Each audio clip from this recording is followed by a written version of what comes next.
1968, when I start to sing calypso, I used to shoot straight. All my enemies I killed slow.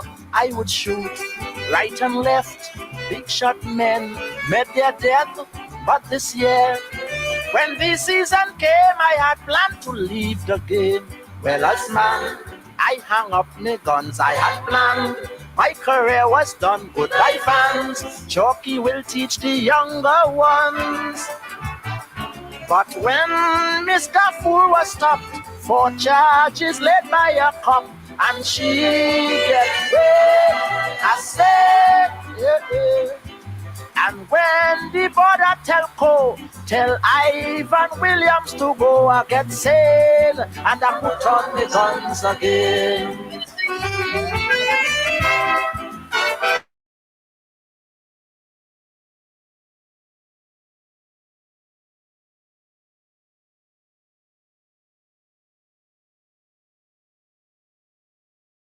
It would be my last year.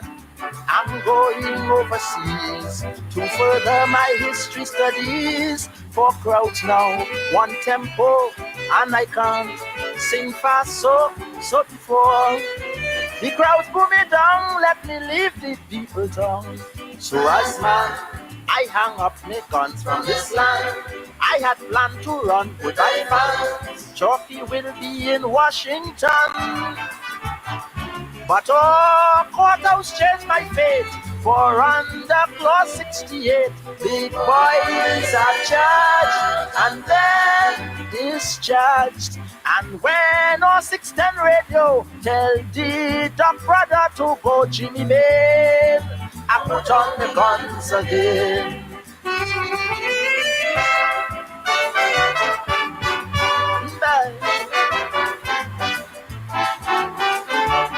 This is Caribbean. Every year I sing, and yet the same thing's happening. I'll shoot at the feet, but like the bulletproof, you see, party shots cannot squawk. Out you go. Once you talk, look he run. Mr. Owen Merritt from the States and the Senate. I fed up, I hung up my guns, I close shop. All my bullets gone, time to stop. On the stage, let new stars be born. But then the auditors show $10 million gone, so them party crooks, some thief, some took. And when Mr. Eugene Moore was pushed out of Whitehall door in the rain, I put on my guns again.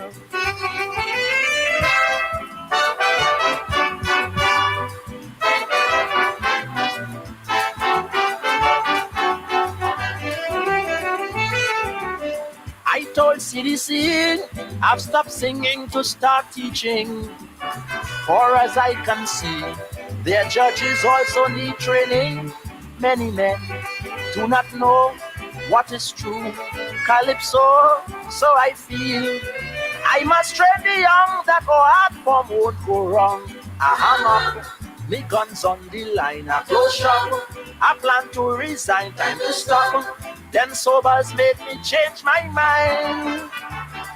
For when King Sobers kneel down in front the Queen in Bridgetown, a king is right and be all night.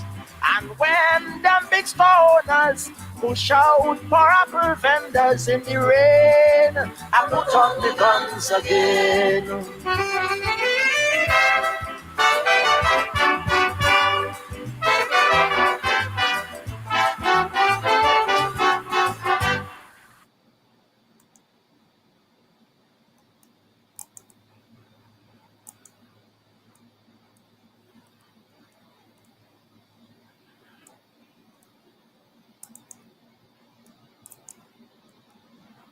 Applause. Would you give the band a round of applause? Would you give the band a round? And 4 beautiful sisters doing some beautiful chorus work for us. We call them the Review Angels. Give them a round of applause. Give them a round.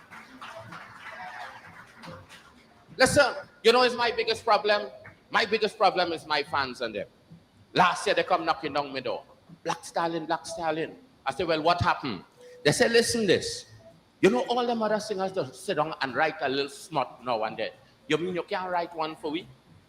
I said, all right. I can write this smut for them. I sit down, I take up my pen, and I take up my paper. I start to write my smut. Play the thing, play.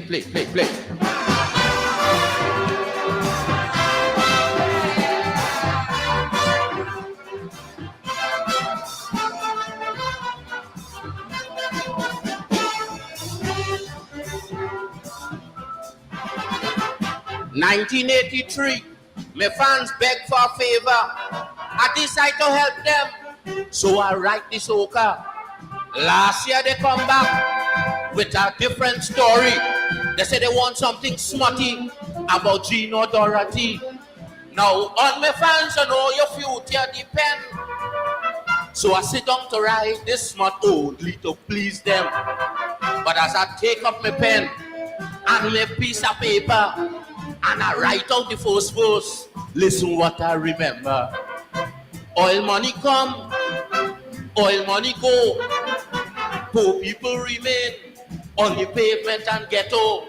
When Mr. Divider start to divide the bread equally, I go in and finish the whole damn calypso about Dorothy. How I jam she, how she jam me, how we back, bread and we roll back.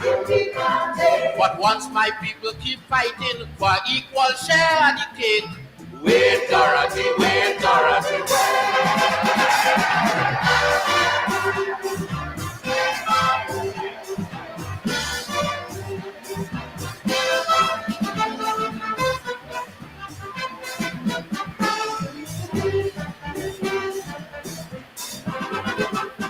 take up the challenge just to prove to the lot.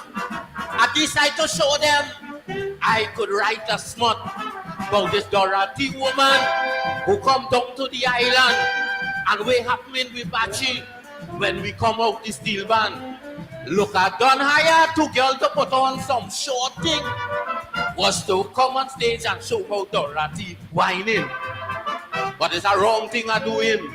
So when I strike up the first note, suppose Jaja punish me with a stroke in my one throat. Because the Ku Klux Klan office still Alabama, and in Brixton, England, my people still under pressure. Anytime I see that South Africans are free, I go in and finish the whole damn calypso about Dorothy. Oh, I jam she, and she jam me. Oh, we back, and we roll back. But once my people keep fighting with so much children life at stake, wait, Dorothy, wait, Dorothy,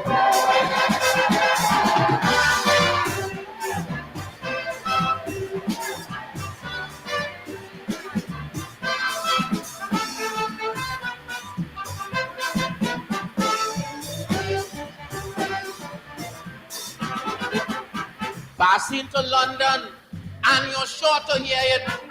They just call calypso music, rum music. They say all entertainer today using the culture to help the people plan a better future. In this world today of nuclear and revolution, the calypso man still singing about rum and woman. But I'm just making sure that when they run in the big mouth, it's the black stallion music that they talking about. Because them politicians still can't form a federation. So much meat in the hole in. Caribbean people still suffering. Anytime I see a true West Indian unity, yes, I go in and finish the whole damn calypso about Dorothy. Oh, she jam me, and I jam she. Oh, we back, and we roll back. But once my people suffering with so much children life at stake, wait, Dorothy, wait, Dorothy.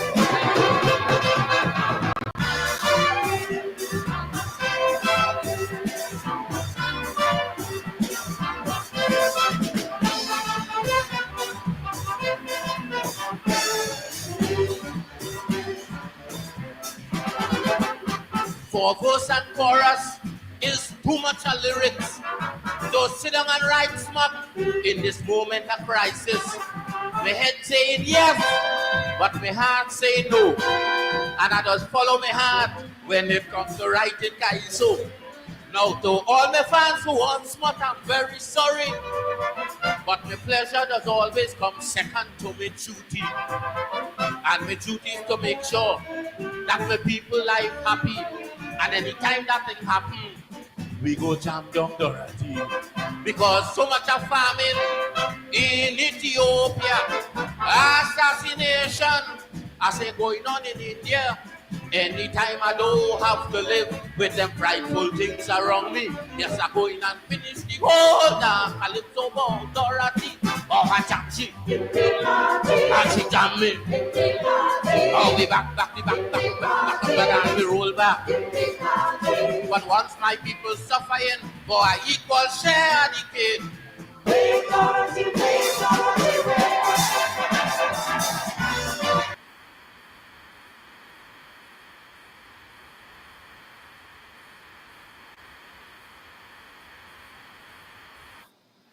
Oh yes, oh yes, oh yes. Wait, Dorothy, wait.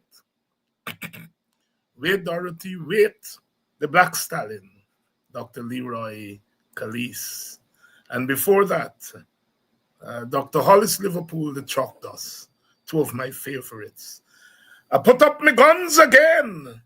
And wait, Dorothy, wait.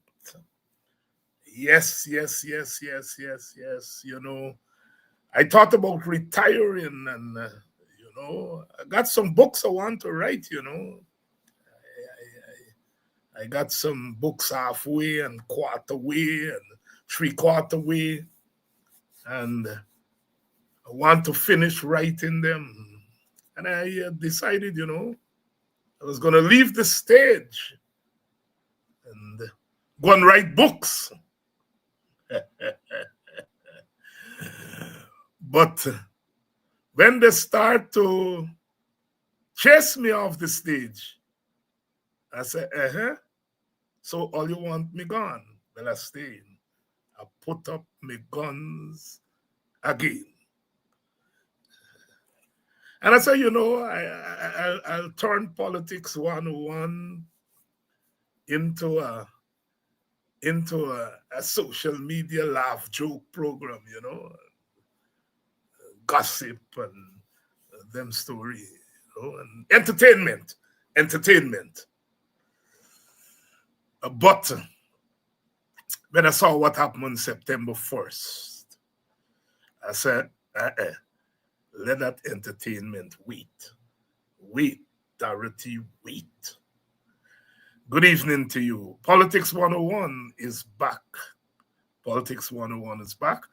Wherever you're joining us from, St. Lucia, St. Vincent, the wider Caribbean, North America, of course. I'm starting with the diaspora first. How about my brothers and sisters in Canada? Good evening to you. Those of you who are joining us from Europe, especially those of you in Great Britain, the United Kingdom, England, further afield in France. Some of you are joining us from Africa. Welcome to Politics 101. Those of you who are joining us from Paramaribo, Suriname, French Guyana, and of course, those of you who are where I am now, in Guyana, beautiful Guyana. Good evening to all of you. Good evening to the people of Linden, Georgetown, New Amsterdam, the people on the quarantine, West Bobis, Region 4. Good evening to all of you. Region 3, West Side, and the Essequibo Islands. And of course, those of you who are in regions 7, 8, 9, and 1, what we call the interior. Welcome to Politics 1. It's been a long time. It's been a couple of months because we've been on the campaign trail, and we put a pause on Politics 101, but we're back. The elections are over, or that phase of the elections are over, and now we're back. Welcome to Politics 101. Here, of course, we educate, we learn, we advocate, and we stand up for our rights. Get up, stand up for your rights. So we're back. We're back. We're back. Good evening to you. It's Monday evening. It's the beginning of the week. And please share the link. Please share the live and let everyone know that we're back. We're back. Some of you are here already. Please spread the word that we're back. We're back and we are ready to roll. Lots of things to talk about. Lots of things to talk about. Of course, it's Guyana. We've just finished an election. We've just finished an election in Guyana. There was also an election in Jamaica.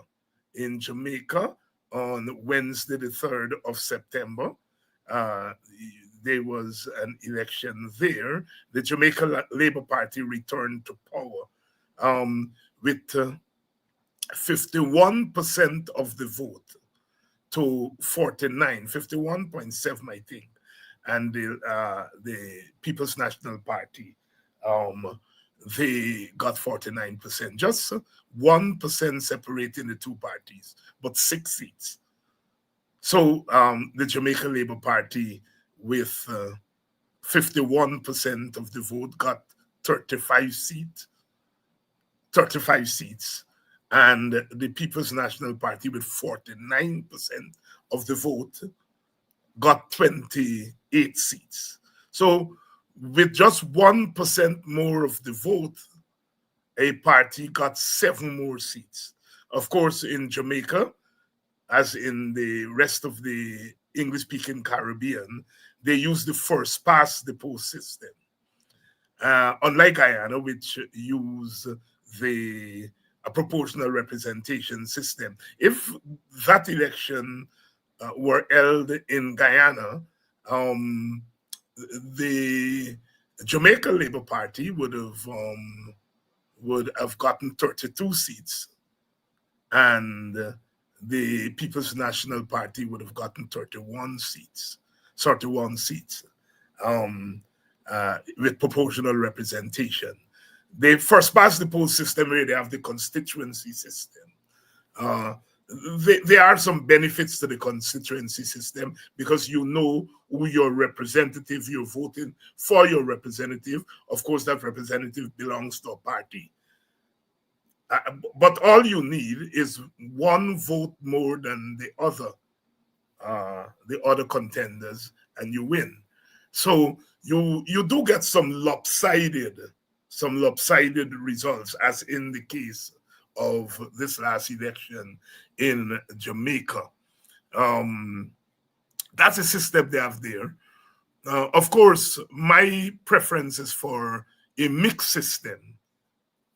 If you have, as we have 65 seats, some of it, let's say 40, and we do have a kind of system like that, where 40 of the seats are what they call top up, and 25 are geographic seats. I prefer the mixed system. Guyana pretends to have a mixed system, but it's really not mixed at all.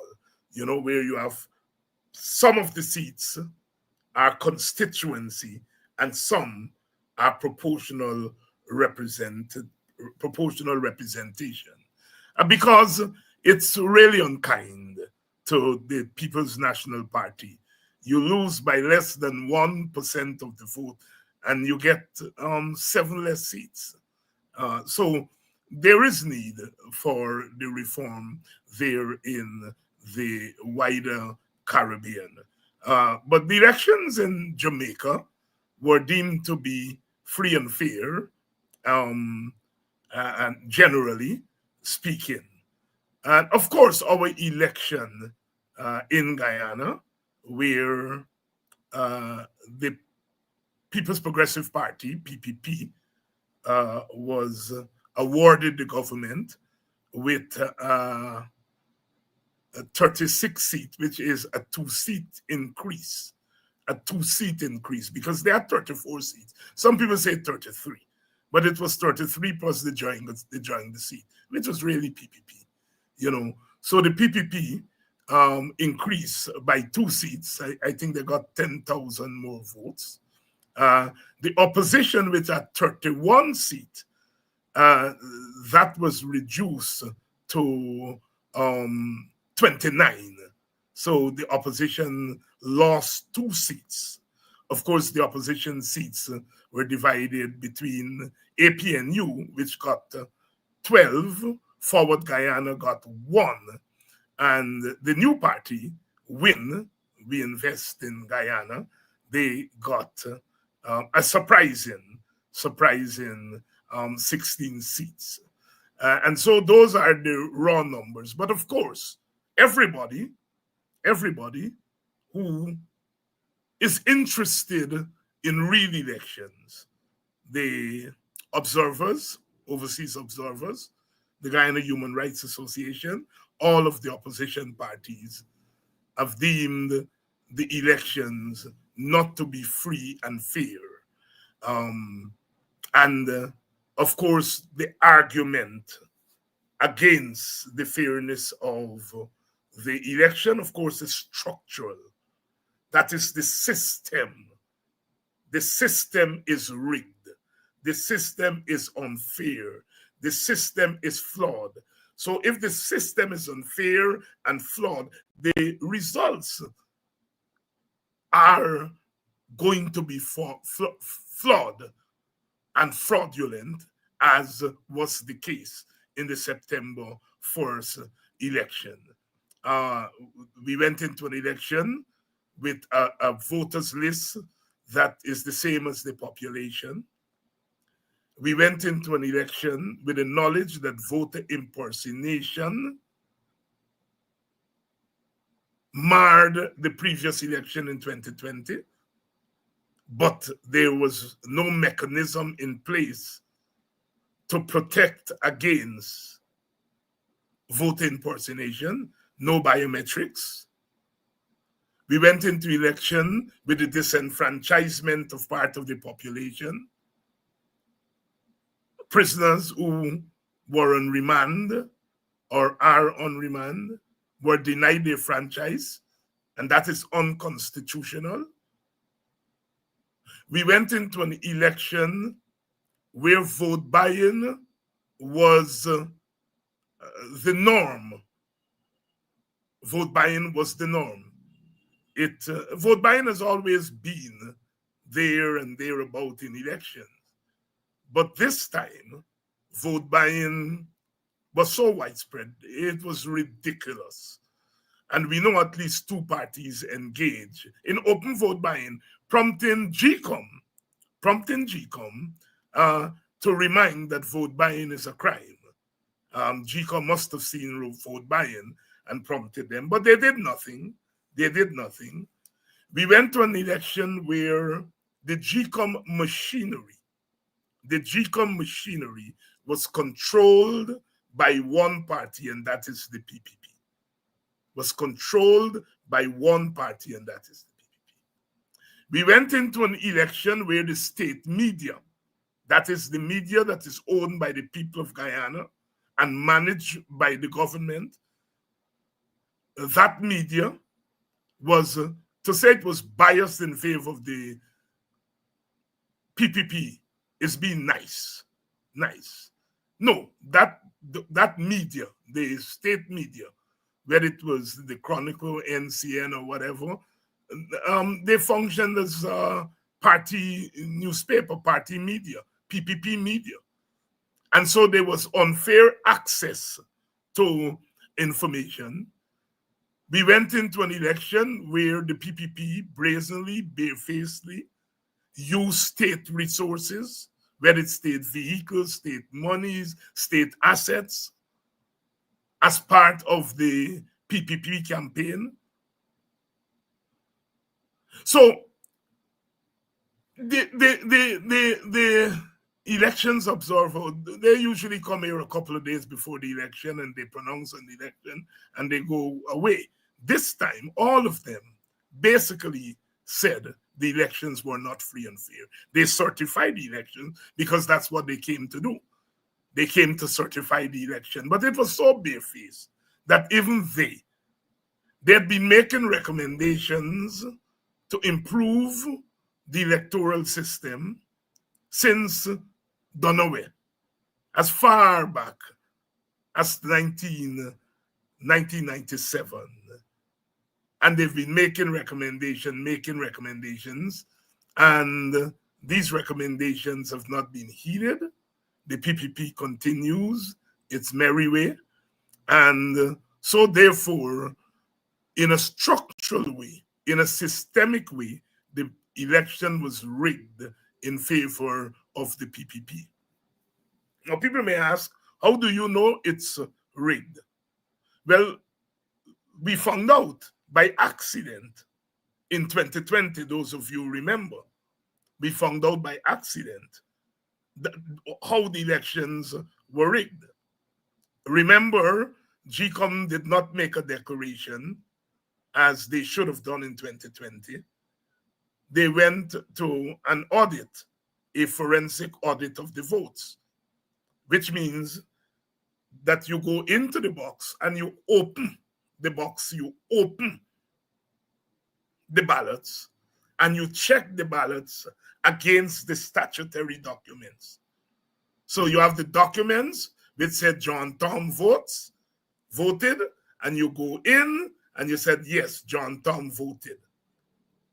But in many cases, they went in and found John Tom, Paul Passad, voted 10 times, voted 2 times, voted 3 times. They were able to do that because they were able to open the ballots, a forensic audit of the votes. So you check the votes.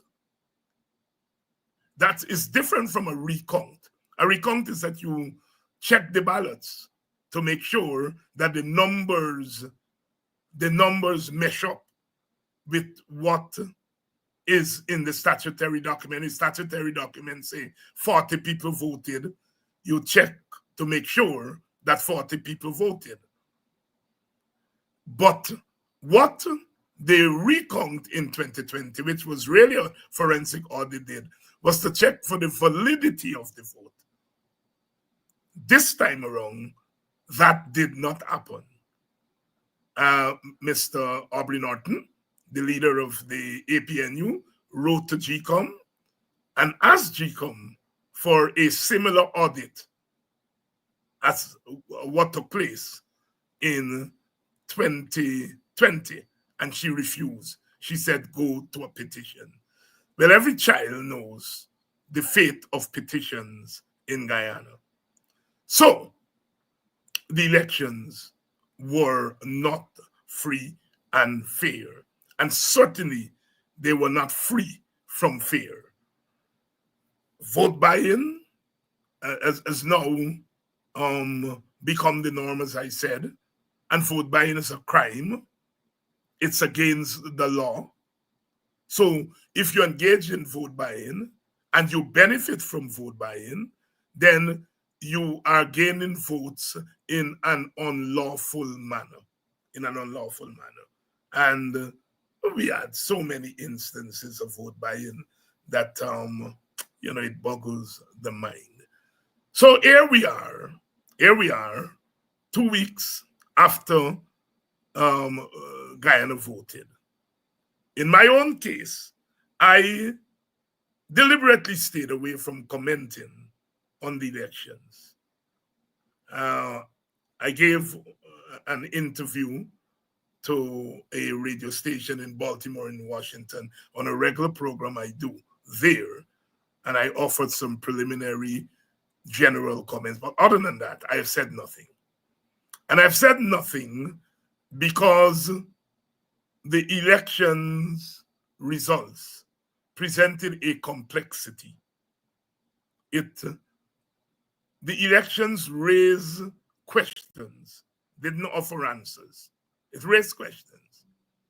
And I noticed that a lot of so-called commentators and experts have begun to answer questions. This is what happened. this is what happened and that is what happened, and we see this and we see that. What happened? We know the rigging. Let's put the rigging aside, right?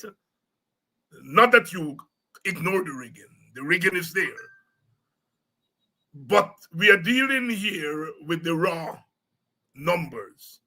And when you look at those numbers, it tells a very complex story. That unless you are some genius, you are not going to be able to answer in the short term. You're not going to be able to answer in the short term. Certain things are clear. Certain things in the elections are clear. One is that the PPP increased their votes by 10,000 votes. Where did those 10,000 votes come from? We have evidence, even without a forensic audit, that there was abuse of Commonwealth voting. That is, members from Commonwealth countries who are in Guyana, we have evidence of abuse by the PPP. We have evidence that the PPP used birth certificates, which they gave out, distributed, and they abused the foreigners who are here. We have lots of people from Venezuela and Brazil, Colombia, and we have evidence of abuse of those immigrants, abuse of their presence to turn them into votes. Now, if you remember, PPP was talking about a landslide. It meant that they envisaged getting 2/3 of the vote and more. 2/3 of the vote and more. They envisaged getting over 43 seats. They ended up with 36 seats. 2 more seats, 10,000 more votes. The question that if in a rigged election, they didn't come close to 2/3. And those who were hollering about 2/3, they're quiet. You're not even hearing anything about this 2/3 they were talking about. So the PPP did worse than they intended to do, even with a rigged election. The PPP was banking on buying votes from all ethnic groups, but particularly from African Guyanese. They talked about Black people, African people, turning to the PPP in droves, a red theme in the African Guyanese community. Well, if you look with your naked eye, the PPP may have gotten the equivalent of a seat, maybe a little bit more over that in the African Guyanese community. A seat was about 6,700 votes or thereabout, 6,500 votes. And remember, they were talking about massive crossover from African Guyanese. It didn't happen. It did not happen. It did not happen. So the PPP did not get the votes that they thought that they were going to get. They spent, we are understanding, they spent almost $30 billion. They spent $30 billion to get 10,000 more votes or 2 seats in a rigged election. So the extra 2 seats that they have, it cost them $30 billion, $15 billion per seat. That's what the PPP paid for its 2 seats. $15 billion for each seat. And it could be more than $30 billion that they have spent on this election. And that needs investigating. Why? Why did rigging, massive vote buying, and yet they got 2 seats? If there is a rejection of any party, it's a rejection of the PPP. A rejection of the PPP. Yes, we come now to the APNU. The APNU suffered massive loss. Suffered massive loss in terms of numbers. Again, the elections were rigged. We don't know whether these numbers reflect the will of the people. So we are going there with rigged numbers. All right? The PPP's base, made up of mostly Indian Guyanese, according to the numbers we are seeing, generally stayed with the PPP. The PPP would have gotten more than 90% of Indian Guyanese votes. Again, the elections were rigged, so we are not losing sight of that. So the PPP's base stayed with the PPP. And we have to figure out that.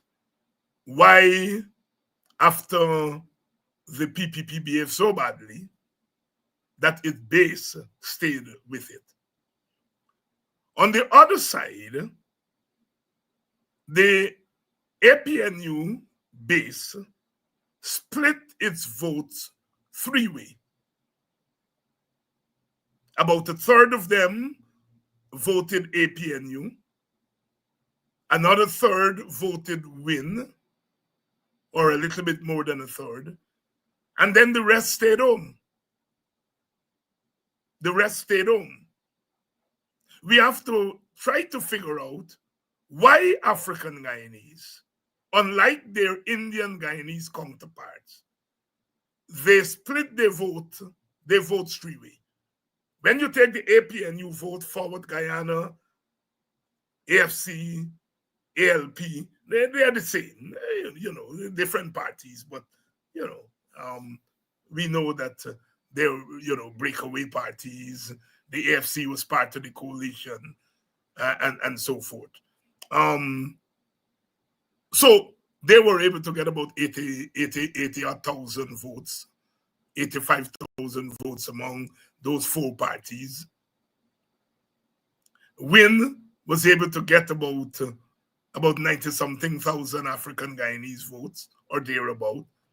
And it is estimated about 30,000 of APNU voters stayed away from the election. Now, you're hearing the story that racial voting is over because African Guyanese voted for WIN. And I've never heard such ignorance in my life. All that African Guyanese did is to split their votes between 2 opposition parties. They did not cross over to the PPP. And Indian Guyanese gave their votes, for the most part, to the PPP. They gave some of it, a small part of it, to WIN, a couple thousand. So African Guyanese continued to vote along ethnic lines. Indian Guyanese continued to vote along ethnic lines. All that African Guyanese did is created a second black party, which is headed by an Indian man. Black Americans used to say Bill Clinton was the first black president. And Dick Gregory said all they did is that when they went into that black tar bucket and they daubed it on Clinton's face and say, "You black." And that's what they did in Guyana. Some African Guyanese determined that their issues, whether it's police brutality, whether it's economic discrimination, whether it's poverty, they determined that Win would better represent that interest. And so what they did is transfer the ethnic loyalty to Win. They didn't go to the PPP. If let's say 50,000 Africans had gone to the PPP and 40,000 Indians had come to APNU, then you would be talking about ethnic voting patterns changing. But when over 90% of Indians stayed with the PPP and over 90% of Africans split their votes between APNU and WIN, it's the same ethnic voting patterns. It's the same ethnic voting pattern. So I hear some well-meaning people, well-meaning. Even the Guyana Human Rights Association talk about the fact that some Africans vote for WIN is a good thing. And it may signal the end of ethnic voting patterns. One of the problems with political discourse in Guyana is that people do not take time to learn things.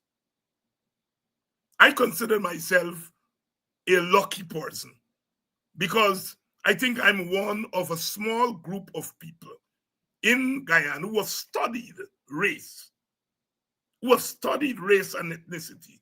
I studied it, I taught it for 30-odd years. And we have political commentators who don't understand the concept of race. So they see Africans move away, took their vote away, and give it to WIN, and they say, oh, ethnic voting patterns have ended. And the only reason they're saying that is because the leader of WIN is an Indian man. And not seeing where Africans have blackened the leader of WIN. And if you look at the followers, some of the top people in his inner circle, they're Africans. They're black. And so some Guyanese are so quick. I'm not talking about the ordinary Guyanese people. I think people have better sense than some of the commentators. They don't take time to think things through because they don't sit back and say, let me try to understand what's happening here. How can you say ethnic voting patterns have changed when one of the major ethnic groups gave almost all its votes to one party and the other one gave almost all its votes to two parties? How can you say such silliness? You can only do that if you don't understand how race and ethnicity work. What they've done is that they have blackened Azadin Muhammad, and he now has the task of an Indian man leading a black party. Let's see how he will deal with that.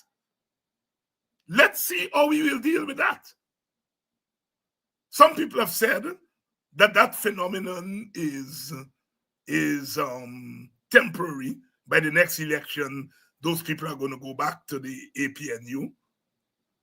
There's evidence to make that argument. I am not ready to make that argument now. I'm not ready to make that argument now because one still have to understand what happened. One still has to understand what happened and to think it through before you arrive at these sweeping. The PNC needs to go back to the drawing board, and the PNC needs to rebuild its party. Nothing is wrong with the PNC party. The PNC party is there. Congress Place is there. The PNC membership is intact.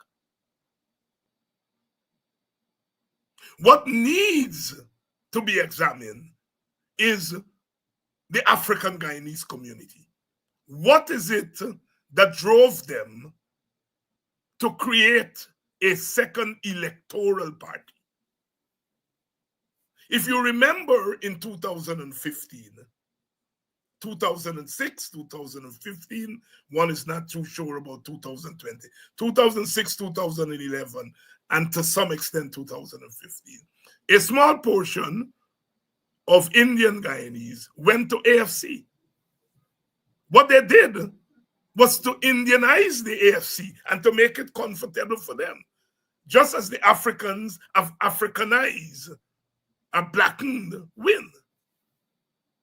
Those of you who know your politics will know that when Barack Obama entered the race in 2008, African Americans did not vote for him, did not vote for him when he started. They were voting for Hillary Clinton. They were blackening Hillary Clinton as they have always done. They blackened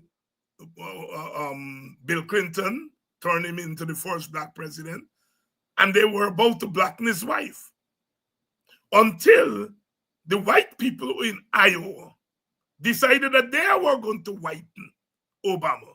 Here was this half black, half white guy, and white people had to make him into a white boy and vote for him in Iowa. And then black people say, so you all whiten him? We now going to blacken him. By the time he got to South Carolina, the black people started to blacken him. And their logic was that his wife was African American, although he ethnically wasn't African American because his father had come from East Africa. And the slave trade, the Atlantic slave trade, did not include Kenya in East Africa. It's West Africans. All right? So, ethnically speaking, Obama was not African American. He was black. He was black in terms of the one drop. You know, one drop of black blood to black. Right?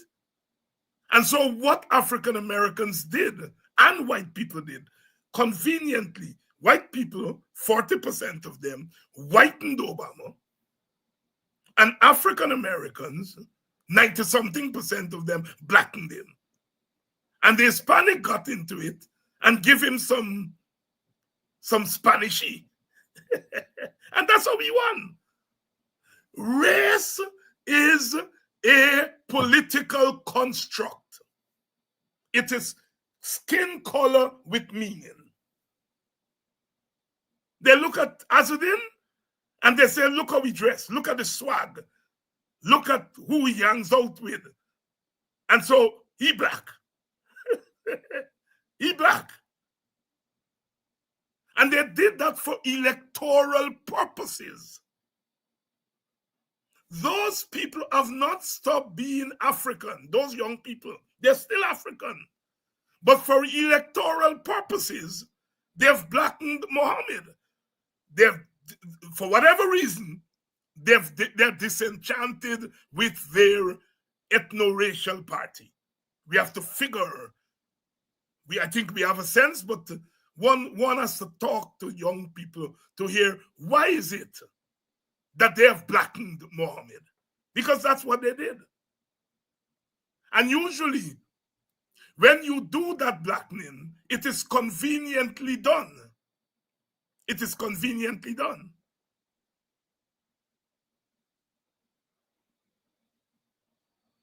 Indians had Indianized the AFC. Africans first did it in 2006. Some of them left, went over to the AFC. AFC got its first set of seats from mainly Africans. 2011, those Africans went back to the PNC, which had become APNU. And Indians now, with an Indian candidate in Nagamutu and Ramchatan, those two Indian candidates, Indians now got their chance to Indianize the AFC. And so that is how race operates. Race is a construct that you can shift around. your ethnicity remains intact. The Africanness is their ethnicity. They've not stopped being African. They've conveniently blackened Muhammad. And he now has to show that he can look after African interests. And it'd be interesting to see. Already some of the young people are saying, when they look at the people who are going to Parliament, going to the National Assembly, they're not seeing it reflective of the preponderance of African votes. And they're beginning to have that discussion. I will sit back and hear them have that discussion. But ethnic voting patterns remain. It remains. People, the commentators in Guyana, are guilty of not studying issues. Let me give you an example of what I'm talking about.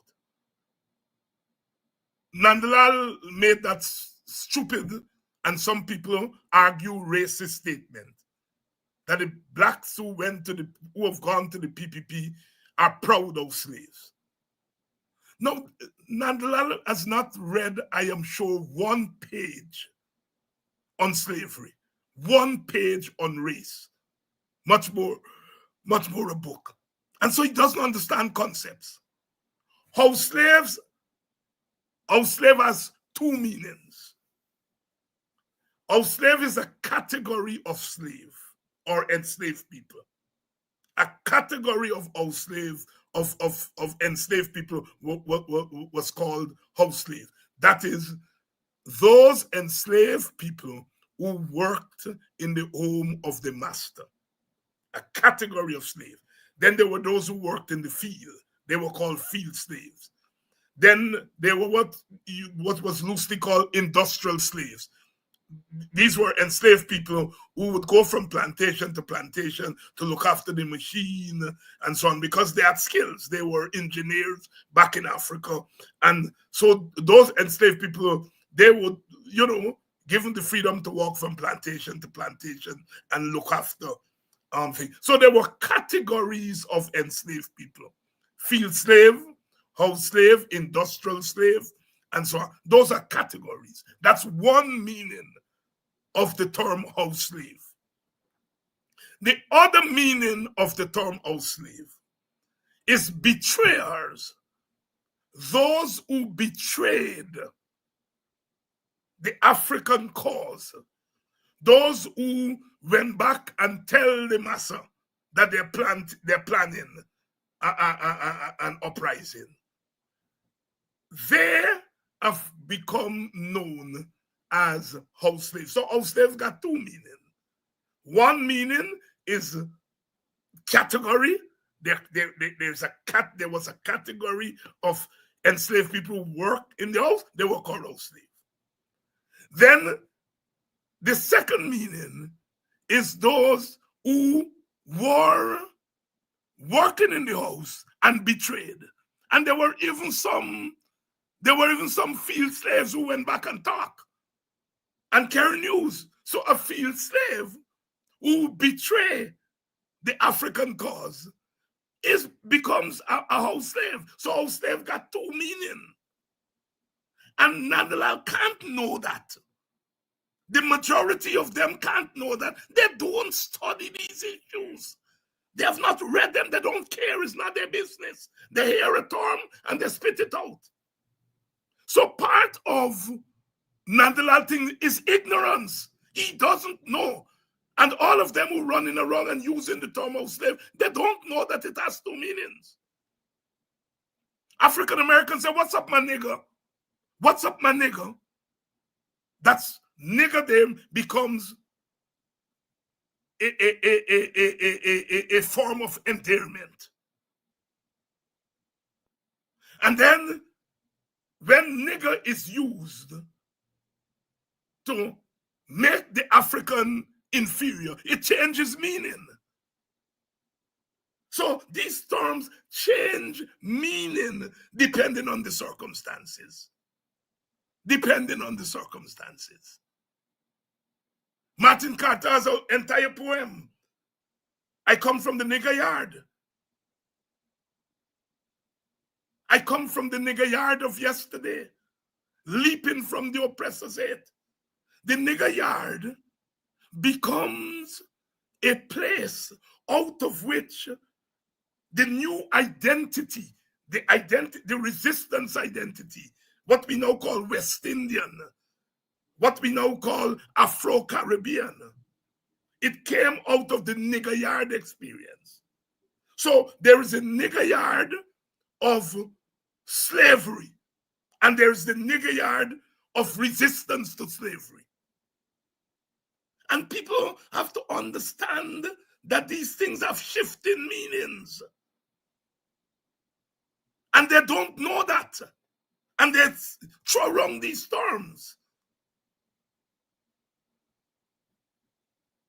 People call anybody who says anything on race is called a racist, especially if you're African. When everybody knows, or ought to know, that the definition of a racist is one who believes in the superiority and inferiority of a group of people. That is, you give this skin color the meaning, this skin color is inferior. A white skin color is superior. That's the classical definition of racism. People have prejudices. There are people who don't like dark-skinned people, black-skinned people.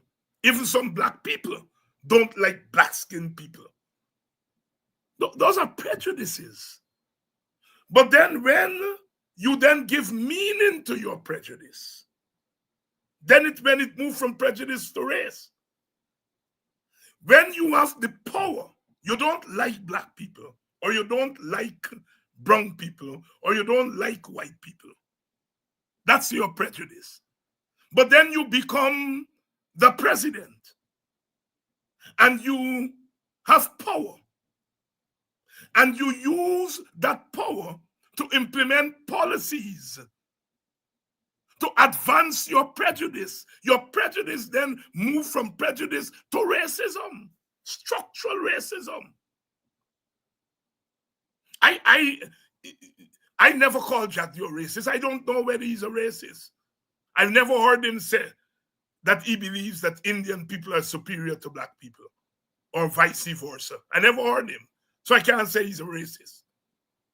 And that is why I don't call people racist easily. People call me racist easily. It's their ignorance. What I do know about Jack Dio is Jack Dio as president has done nothing to dismantle the racist system that we inherited from slavery and colonialism. What I do know is that the legacy of anti-black racism that Jack Dio's government presided over that. And so he embraces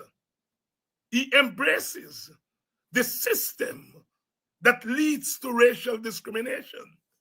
Freddie Kissoon once called him an ideological racist, and he sued Freddie. The case never went to fruition. It never went to its logical conclusion because Freddie was so frightened that he entered into a deal with Jack Dio. I was Freddie's expert witness. I appeared in the stand and explained the meaning of racism. I was cross-examined by Santos, Bernardo Santos, and many people felt I held my own in explaining racism for Freddie, because he called Jack Dio an ideological racist. What he really meant was that Jack Dio was a structural racist. Jack Dio had embraced, Jack Dio's government had embraced the ideological infrastructure of race. And Freddie was right. he ended up making a deal with Chatio because he was a coward. And many people feel that that deal has led him to where he is now. But that's his business. That's not my business. All right? The point I am making here is if someone says, I love being Indian, that don't make them a racist. If someone says, I love being an African, that don't make them a racist. If someone says, I believe that Africans are superior, or I believe that Indians are superior, and worse yet, if that person has power, institutional power, and uses the institutional power in order to advance those prejudices, then you move from prejudice to race. And this society is one of the most simplistic places when it comes to dealing with the question of race. Because you have these agents of socialization, political leaders, academics, they just use the term race and racism, loosely. Loosely. Race changes. An East Indian in Guyana considers himself or herself brown because East Indians are considered brown because you have the color code, black and white at the extreme. Then you have red people, the red Indians. You have yellow people, the Asians. You have brown people, Indians, Bangladeshis, etc. So in Guyana, an Indian man may say, look, I'm a brown man. But he goes to America. And in America, the brown man becomes black. So your race changes depending on your environment, depending on where you are. Depending on where you are. And so people have to study these concepts. But of course, there is no appetite among the leaders. They just throw these things around, and they themselves are engaged in discriminatory practices, and they call people who are fighting, they call anti-racists racist. Sisters and brothers, the issue of racial and ethnic discrimination, there's a difference between race and ethnicity. Race is a political construct. Ethnicity is a cultural construct. An African may vote for an Indian party, an Indian-led party. That doesn't mean his ethnicity changes. Even if he goes and eat with the hand, most Africans don't eat with their hand. They look down on people who eat with their hand. But in order to prove when they cross over, in order to prove that they are Indian and whatever they eat with their hand, I don't know. Maybe that's it. Nobody has to give. Nobody has to give an excuse, give an explanation if they decide to go and vote for or join another party or vote for another party. Nobody has to do that. It's your right. You go and join any party that you want to. There's generally what we call the Black Party, the PNC, the Indian Party, the PPP. I never belonged to the PNC. I never, in that sense, I never joined the Black Party. But although I never joined the Black Party, Black people never felt I was hostile to them. Because although I didn't join the Black Party, I never stopped being African. And this is the challenge for some of these youngsters who are joining the PPP or whatever, They feel that they have to separate themselves from Black people. In order to prove. We had our brother came on this very program and said that Black people don't work hard. He apologized. But there is always, when you see, this is the risk in a place like Guyana. When you join a party that does not have the majority of people of your ethnic group. You feel that you have to differentiate yourself. I have joined this party because I just work hard. The rest of y'all can't understand. Look how the PPP giving opportunity, but because you all don't want to work hard, you all can't see the opportunities and that kind of stuff. As I said, many of us never joined. We never joined the Black Party, but we never stopped being African. We never stopped being African. And the problem is not nobody cares. I think African people, African Guyanese, never really cared. I mean, they will taunt people who become PPP. I grew up in a village where there was always a handful of PPP people. And they were normal people. Their children went to school. All of us went to school. There was no discrimination. There might have been a little taunt here and there and so on, because those people never separated themselves from their village.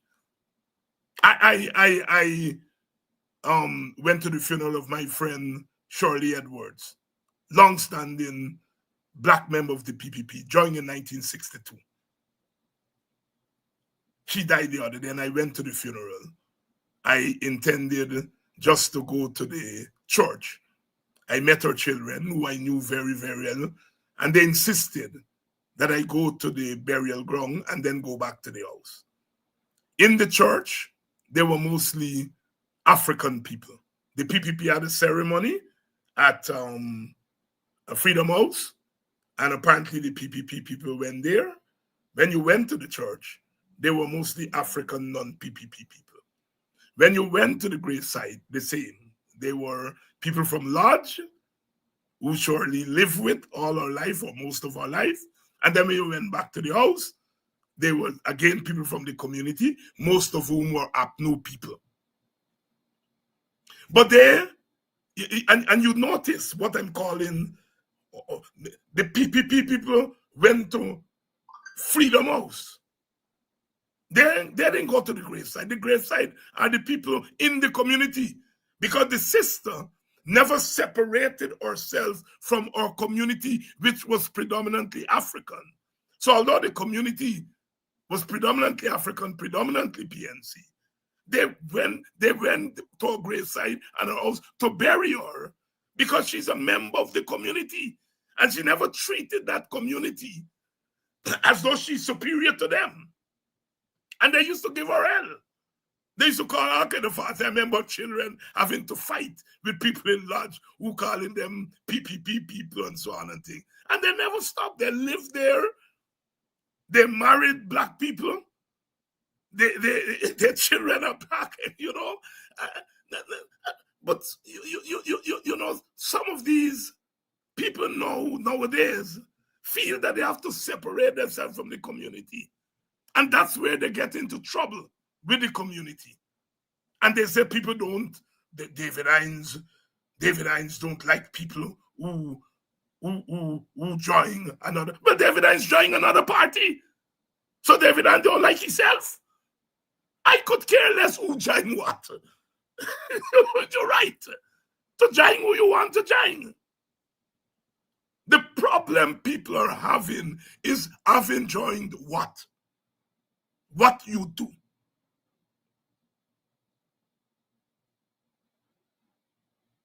I never hear Roger Luncheon. Well, he did once say, Roger Luncheon did say one time that there were no qualified people to work in the foreign service. You know, that was he did. But generally, I didn't think Luncheon was anti-Black. People like Belgrave and Clinton Collymore live in the PPP. But they never came over as anti-Black. And some of these younger, or this generation of people who are going to join PPP, they come over as dissing the people of their own group. And that's where the problem comes in. That's why people call them names. They tell me that I call people slave catcher, as if I invented the term slave catcher. There were people who were catching people and trading them into slavery in Africa. There were Amerindians who were catching Africans and carrying them back to the plantation. Even some of the maroon communities.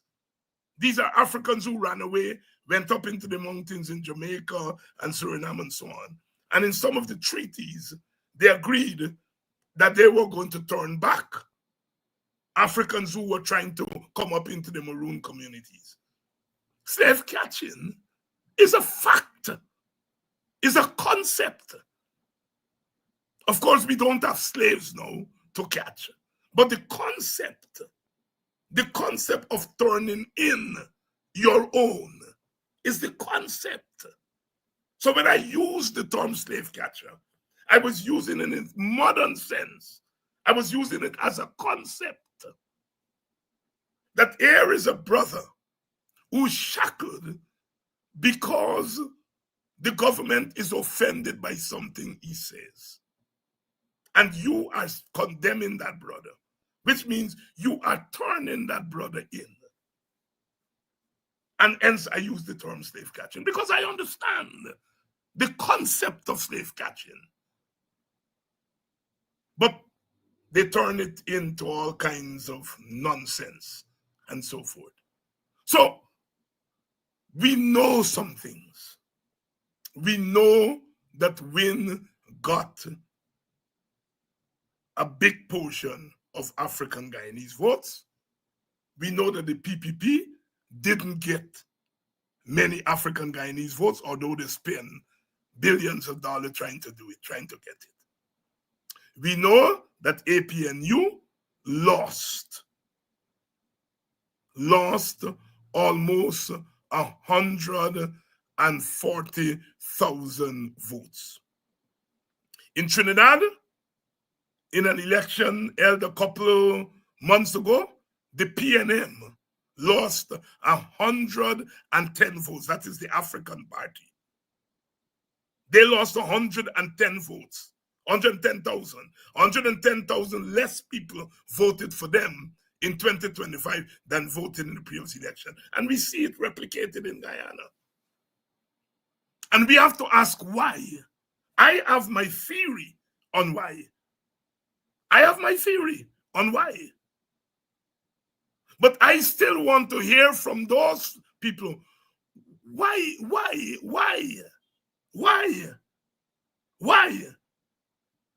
The young ladies in front of where I live here say, one of the young men living at the back of me here, he sells guinea in Georgia. He come out with the guinea and he telling them, girl, they must vote Win. And they said, why you must vote Win? And he said, because we're not voting race, we're voting for change. Whatever that means, right? The elections, and they ask you what change means. He said, we got to get rid of the PPP. The election's over, he come out with the guinea. And them girls say, where the change? He saw it eat. They say, you still got catch minibus and go and sell guinea in Georgetown. And the PPP still in office. He suck it eat. He not talk to them now.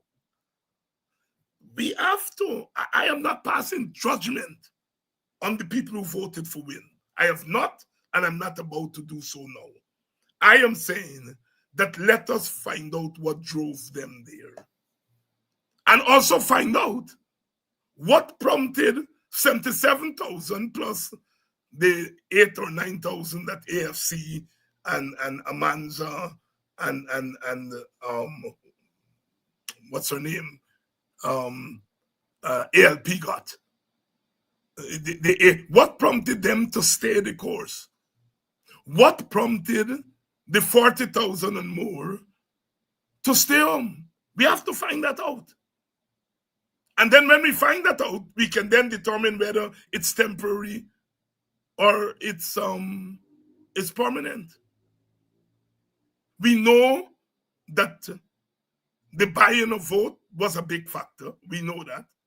But there were some African civil servants who I don't think were lured by a $40,000 or $57,000. They voted for Win. Why? Right? We have to find out why Indian Guyanese have, after giving Win a hearing, at some point pulled in and didn't give Win their vote. Why? Why there's a different electoral attitude between Africans and East Indians, and to some extent Amerindians, our indigenous people? Because voting for Win is not cultural, it's electoral. It's electoral. But of course, electoral behavior flows, I am arguing, from culture. And I don't, everyone, if anybody told me or tell you that they expected the result, they would be lying. I am now learning that some people knew that the result was going to be what it turned out to be, because apparently they did polls, and the polls showed them that there was a shift among African Guyanese. But that's only the people who had access to the polls. The vast majority of us did not expect this result. I mean, I expect the PPP to be rejected. I know that. That I expected. I never thought that Africans were going to vote in large numbers for the PPP. In fact, I worked to prevent that. I worked to prevent that, because I thought that the PPP was manipulating Africans. The PPP was taking advantage of the impoverished state of Africans. And so I detested that. In the same way, I detested when the PNC used to manipulate Indians when they were in power. And so I detest African and PPP trying to manipulate Africans. And I work. And those who were saying, oh, David Hines is devastated because African people vote for an Indian man. They didn't vote for an Indian party. I voted for an Indian man. I voted for Nagamutu as Prime Minister.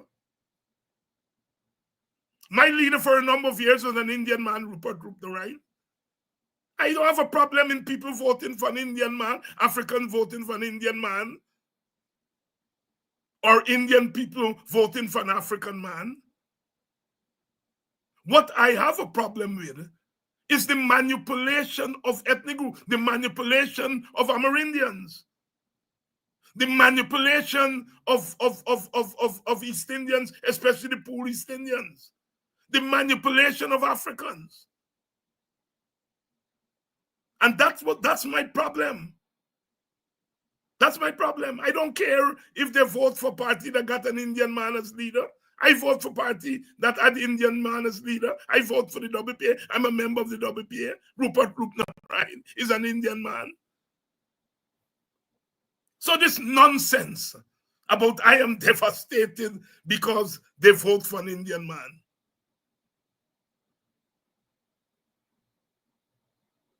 They give their electoral support to an Indian man. And I think it's a rational decision. It may have consequences for the group. It may have consequences. You see, people take individual action. They treat the vote as an individual. African communities across the world never treat the vote as an individual construct. The vote was always a collective thing, because people died collectively, they suffered collectively to get that vote. And so they've always used the vote to advance their collective. What they say that I tell in Black people stick together. Of course, yes. Use your vote in an environment of ethnic competition to use your individual vote to bring collective benefits. I have no apologies to make for that. I have no apologies to make for that. Because if one group is using its individual vote to advance the collective community, and you live in that society, and you are using your individual vote just to advance your individual situation, then you are always going to be behind. You may get a house as the individual, but your collective live on the road. You live in a house, and I'm speaking now metaphorically. You may live in an house as an individual, but the collective live on the road. You may escape poverty as an individual, but your community is impoverished, and you have to live in that community. And when that community is impoverished, it shows tendencies that reflect that impoverishment, which could impact on you.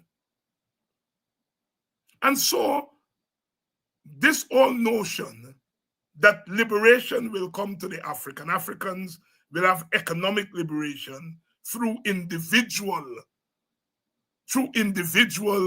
endeavors is flawed. There's always individual endeavor, but all successful communities and societies have been those societies that have balanced individual with the collective. You look at the big so-called developed societies, small elite, 1% of the population owning 60% of the wealth, 99% of the population owning less than 10% of the wealth. Individualism frees up space for a class of individuals. But it dooms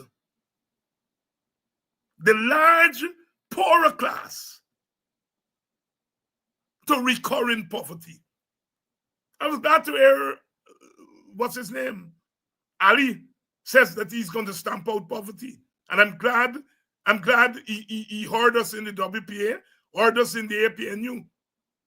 And he waited until after the election to copy. And I don't mind him copying from us. But I'm waiting to see whether he's serious or not. Individualism does not end poverty. It has not ended poverty anywhere in the world. What individualism does is that it creates a small, tiny elite. Look anywhere in the world, whether it's a capitalist country or socialist country or whatever you call them. Poverty is a collective construct, is a collective course. And you don't take a couple of us out of the ghetto and then say you have destroyed the ghetto. The ghetto is there. A few of us were able to get out of it because of education, because of access to business or whatever. A few of us.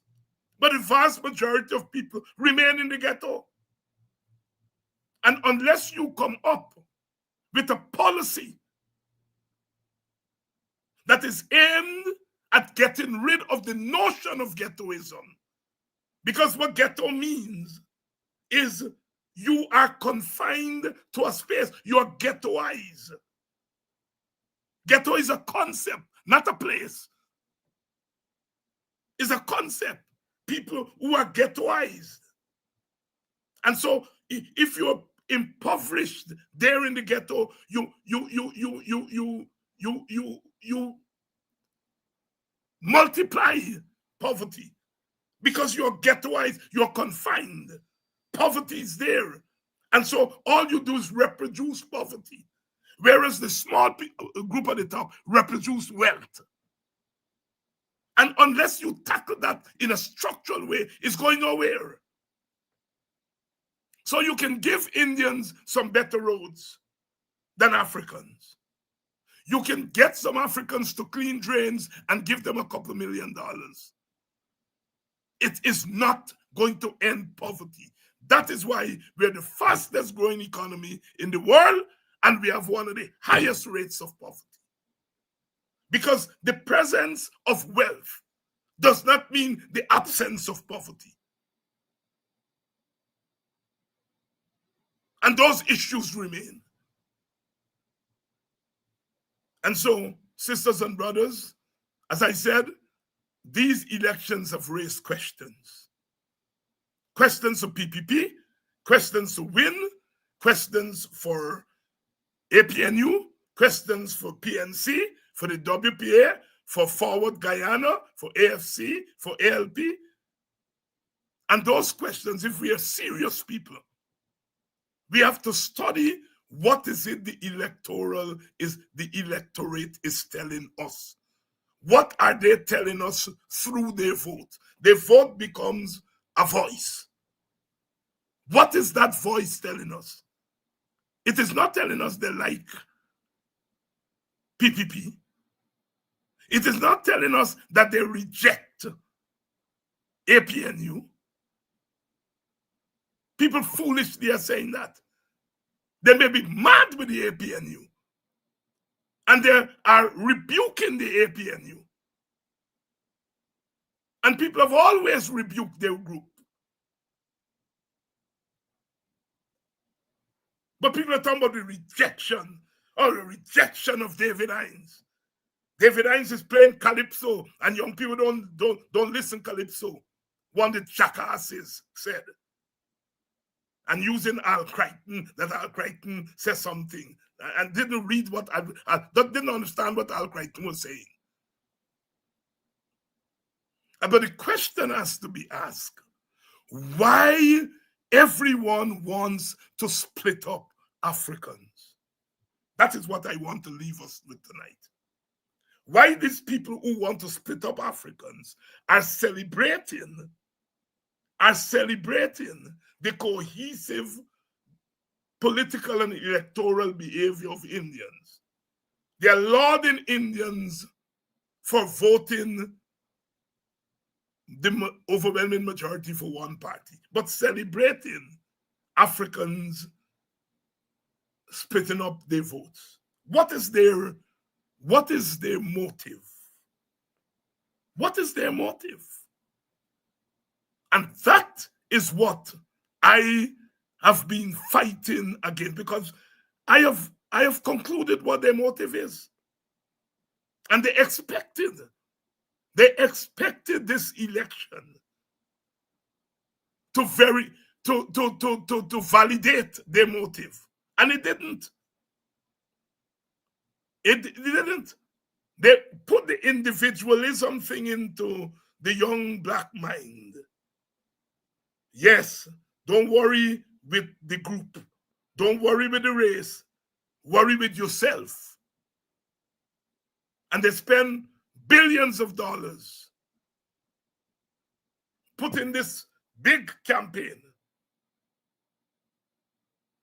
And it didn't yield them that result. It didn't yield the result that they wanted. I am happy about that. I could care less about who African vote for the PPP.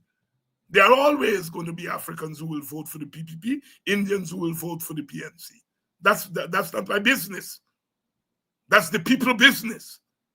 My business is using an election to reduce one of your major ethnic groups and a minor ethnic groups to economic inferiority. That is my issue.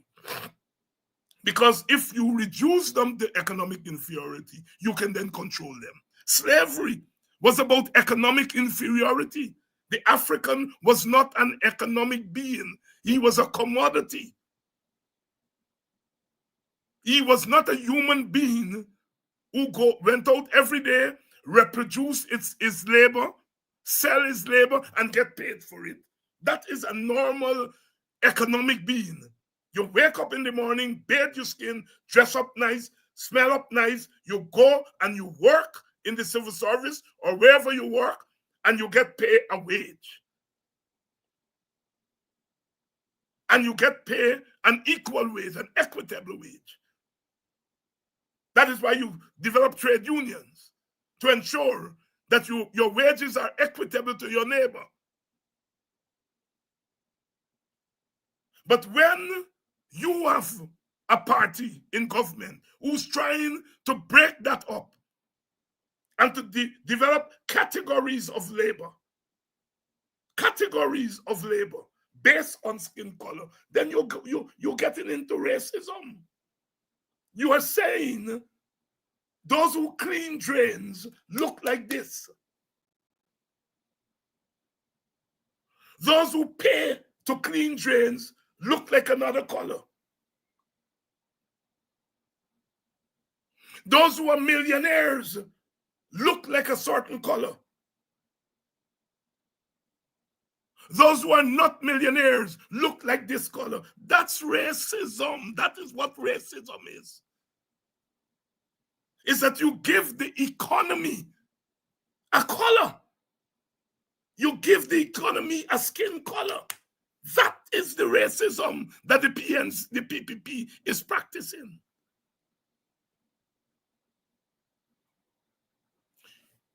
You go to the Indian community and you tell them, vote for us. We're going to give you a stadium. We're going to give you some better roads. And then you go to the other community and say, vote for us. And we're going to give you a $2 million to go and clean drains. You are creating categories of labor based on skin color, not on the value of labor power.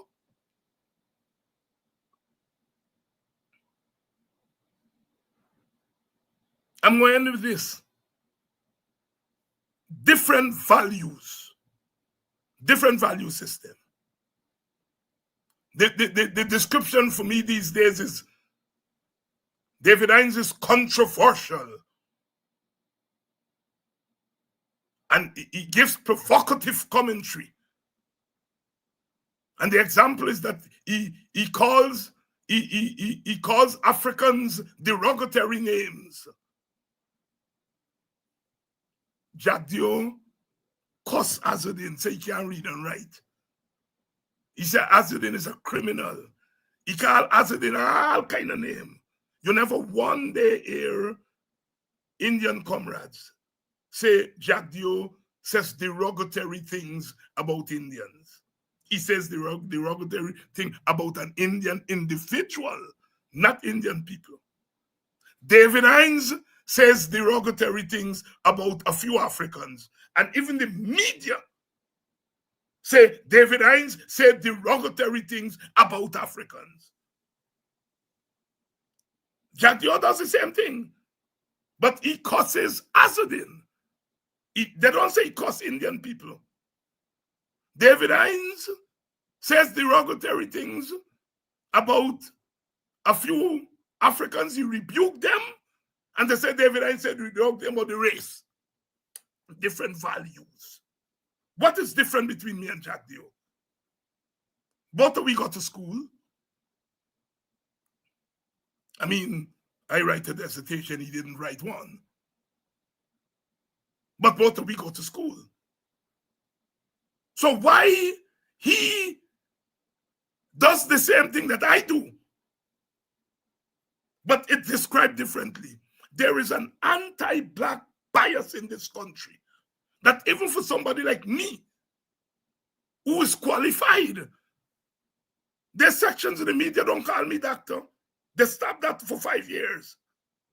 Guyana Times Chronicle, no Dr. Hinds, but Dr. Jack Dio. I write a dissertation, Jack Dio, never know what the first paragraph in a dissertation look like. But he's Dr. Jack Dio. David Hinds is David Hinds. Dr. Todd is Dexter Todd. Terence Campbell, Dr. Terence Campbell is Terence Campbell.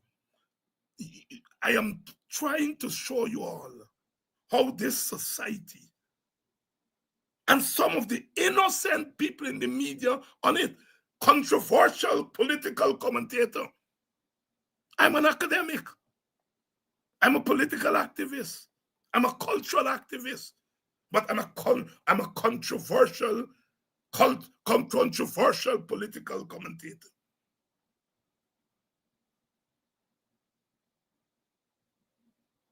They call me all kind of name. One say, oh, I is the fringe. I is a fossil. I is this, I is that. All kind of name they just call me. And nobody calls them controversial. But when I answer them back, I controversial. What is the difference between me and them? I know what's the difference. I know what the difference is. And I'm saying some people get into that nonsense. There's a different value system for some people, and there's one value system for some people and a different value system for others. Even those of us. They're scandalized that I would become a parliamentarian. Oh my God. David Hines going into this august body. This body where you have angels. And here is the devil going in there. David Hines never go in any public place and telling no man but dildo. They turned that parliament into a cuss house. And yet, they're scandalized that I'm going there. They're scandalized. Because they don't want voices like me going there. Because I ain't going there for tell no woman but dildo. I ain't going there to cuss nobody. I'm going there to take my God-given talents, to take the experience and education that I've gotten, thank God and thank the Guyanese people for it. And going there to make a contribution to my country, a further contribution.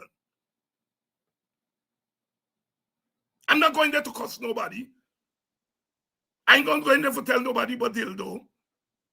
They have turned that place into the worst institution in the country. And then I said, well, David, I should not go there. As if I'm going there to clean that place up. That is part of my thing. It's to help to clean that place and turn that place into what it ought to be, which is a co-equal branch of government, the law-making body of this country.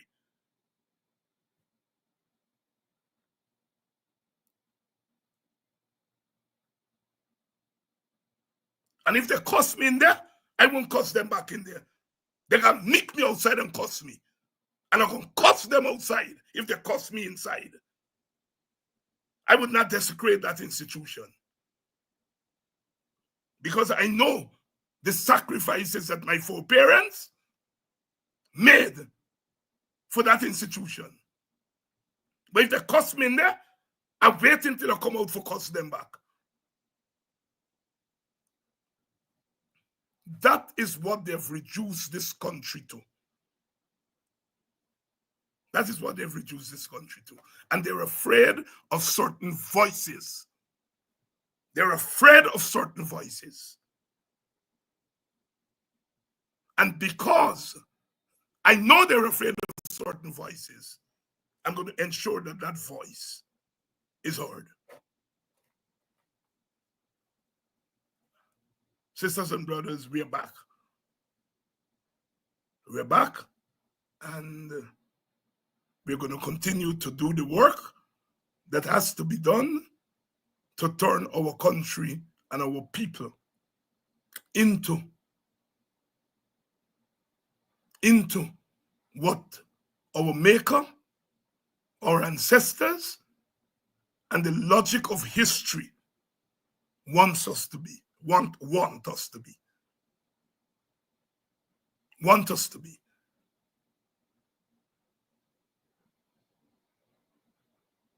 We are what we are, and that's the way it's going to be. I'll see you all tomorrow night. Same time, same place.